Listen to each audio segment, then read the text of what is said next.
سلام. امروز میخوام یه صبحانه راحت و خوشمزه درست کنم. بریم با هم مراحلش رو ببینیم.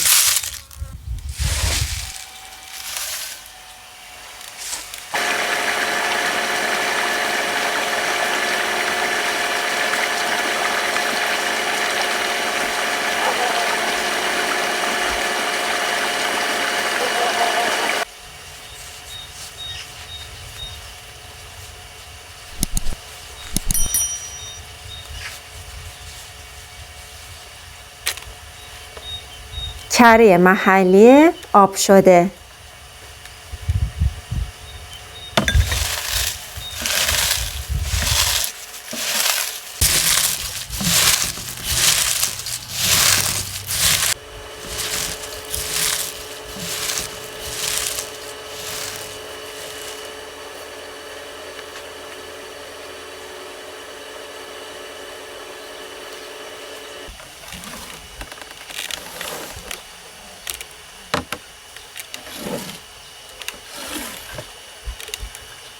گردو،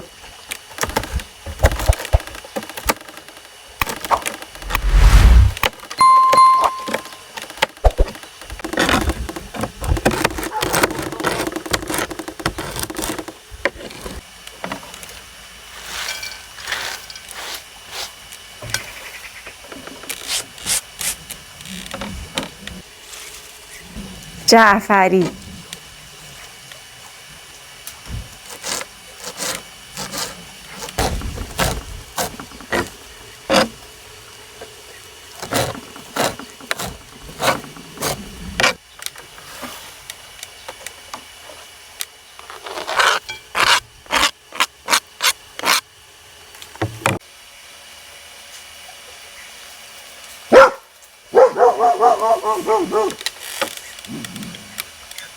پنیر،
همه مواد رو خوب با هم ورز میدم که رطوبت پنیر و جعفری نون رو به خوبی مرطوب کنن.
کانال رو سابسکرایب کردی؟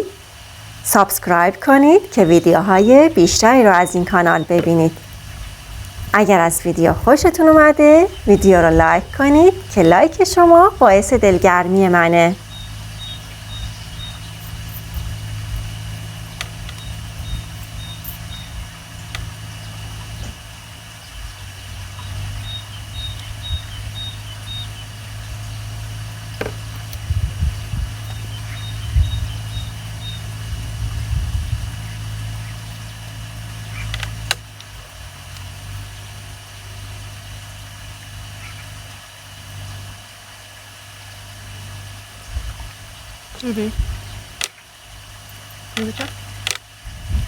Here, here.